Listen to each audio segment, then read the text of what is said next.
Bismillahirrahmanirrahim. Assalamualaikum warahmatullahi wabarakatuh. Alhamdulillah. Pada hari ini dapat kita sama-sama meneruskan sesi PDPR kita dalam pendidikan kesihatan tahun 2. Unit 9, Hari yang Ceria. Tajuk kita hari ini ialah bersyukur dan berterima kasih. Bersama saya Cikgu Izzat SK Bandar Tinam.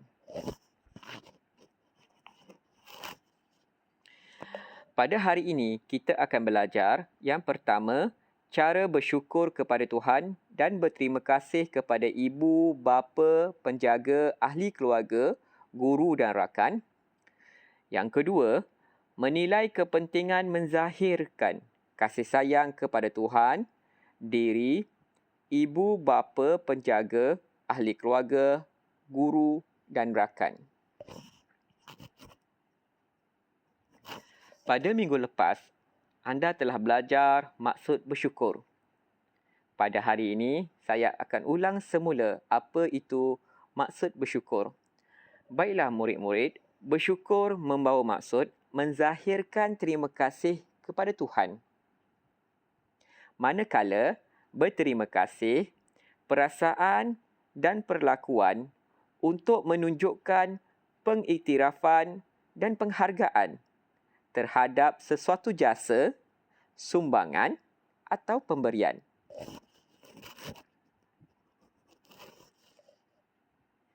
Ada beberapa cara untuk kita bersyukur kepada Tuhan. Yang pertama, melaksanakan ibadah sesuai agama yang dianuti. Sebagai contoh, kita sebagai orang Islam, apa ibadah yang paling utama yang perlu kita lakukan ialah menunaikan solat 5 waktu. Selain itu, berpuasa di bulan Ramadan dan juga menunaikan zakat dan mengerjakan haji bagi yang berkemampuan. Itu antara ibadah-ibadah yang perlu kita lakukan sebagai orang Islam. Apabila kita melakukan ibadah itu tanda kita bersyukur kepada Tuhan. Seterusnya, yang kedua, selalu bertaubat. Kita sebagai manusia tidak terlepas daripada melakukan kesalahan. Ada juga kita melakukan dosa. Oleh itu, kita seharusnya selalu bertaubat, memohon keampunan kepada Allah sebagai tanda kita bersyukur kepadanya. Seterusnya, kita hendaklah sentiasa berdoa. Nombor 3.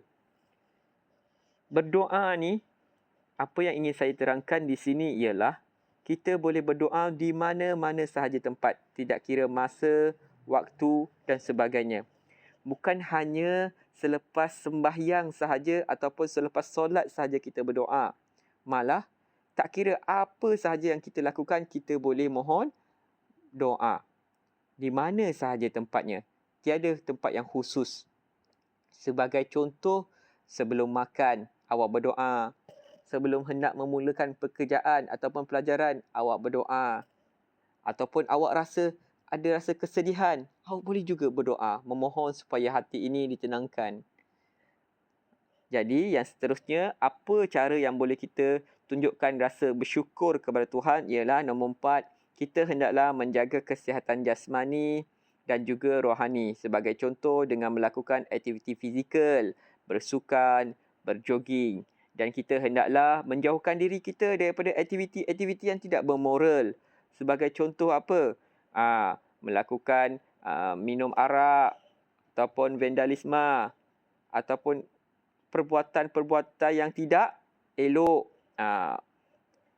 Oleh itu, kita hendaklah menjaga jasmani dan rohani kita. Seterusnya, nombor 5 ialah menggunakan masa sebaik-baiknya. Masa yang telah diberikan oleh Tuhan, hendaklah kita gunakan dengan sebaik-baiknya. Kita sebagai contoh, awak sebagai murid, bagaimana cara nak menunjukkan masa, bagaimana cara nak menggunakan masa dengan sebaik-baiknya, buatlah jadual harian awak.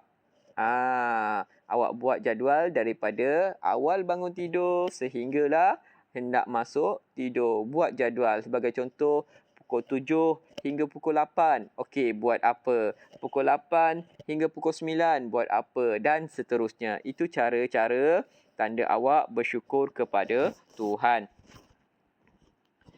Seterusnya, bagaimana pula cara nak menunjukkan awak berterima kasih kepada seseorang? Sebagai contoh, awak tengok gambar yang berada di tengah-tengah sekali. Yang itu merupakan ucapan-ucapan terima kasih mengikut setiap bahasa yang ada di Malaysia ini. Sebagai contoh, dalam bahasa Melayu, terima kasih. Dalam bahasa Mandarin, share. Dalam bahasa Tamil, nandri. Dalam bahasa Inggeris pula, thank you. Ada juga dalam bahasa Arab. Bagaimana nak ucap terima kasih dalam bahasa Arab? Syukran. Itu antara contoh-contoh ucapan terima kasih mengikut bahasa. Jadi kita tengok yang pertama, cara berterima kasih. Apa yang boleh kita buat? Kita memberi senyuman.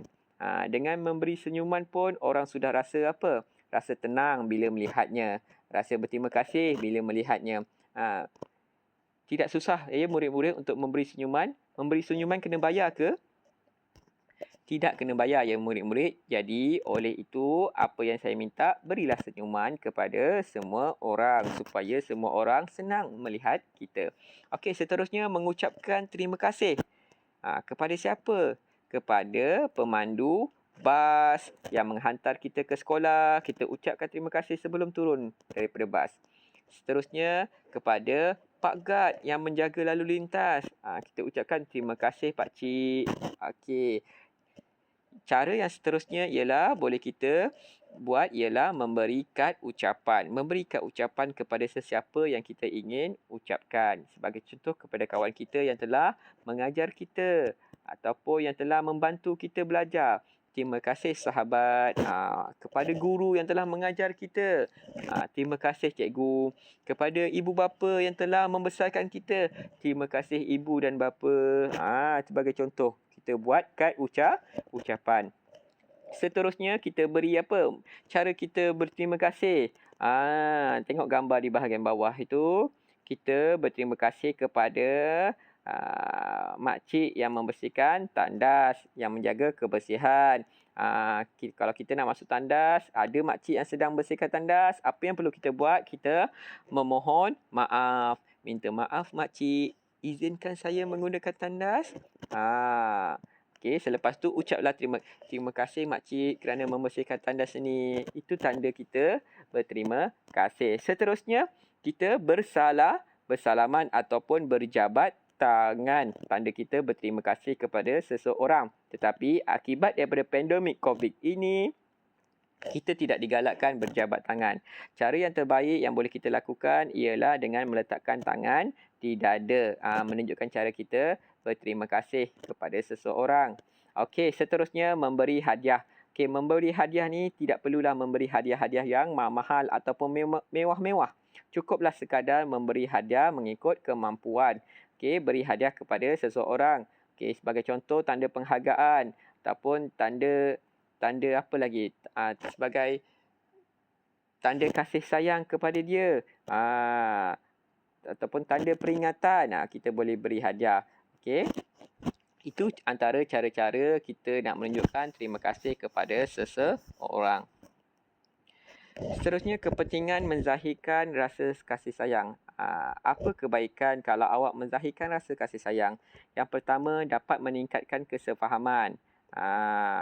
Yang kedua, dapat mengeratkan hubungan. Yang ketiga, dapat mengelakkan pergaduhan. Seterusnya, hidup akan lebih tenang jika tiada pergaduhan. Nampak tu? Itu antara kepentingan menzahirkan kasih sayang. Okey, di dalam buku teks terdapat lirik lagu kasih sayang.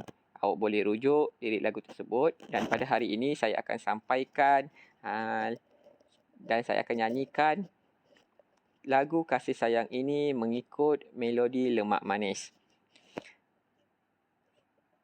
Lemak manis ala amboi amboi, santan kelapa ala amboi amboi, ku pandanglah manis ala amboi amboi, anak siapa?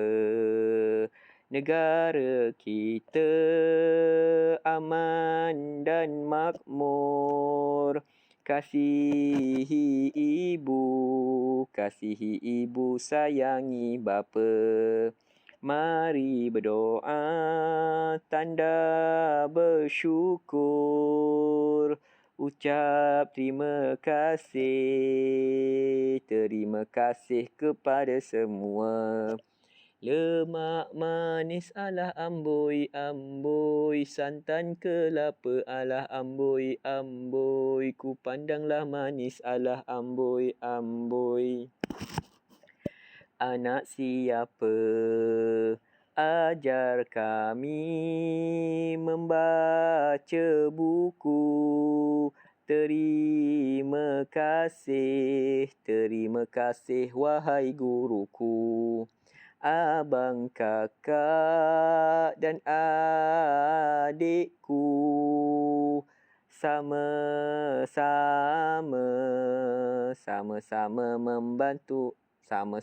bantu membantu. Lemak manis alah amboi, santan kelapa alah amboi, ku pandanglah manis alah amboi. Anak siapa? Mutu, Ahcong dan juga Iwan. Mereka rakan yang baik hati. Membantu sesama rakan agar hidup sentiasa harmoni. Itulah tadi lirik lagu Kasih Sayang. Okey, baiklah murid-murid. Berakhirnya lagu tadi, maka berakhirlah sesi pembelajaran kita pada hari ini. Okey, sebelum akhiri PDPR kita, saya nak minta awak buat satu latihan, iaitu cipta penanda buku berdasarkan satu daripada frasa yang berikut.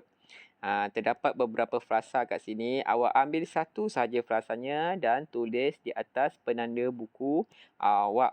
Okey, selepas siap penanda buku tersebut, tolong ambil gambar dan hantar semula kepada saya. Okey, sekian saja untuk hari ini. Terima kasih semua. Assalamualaikum.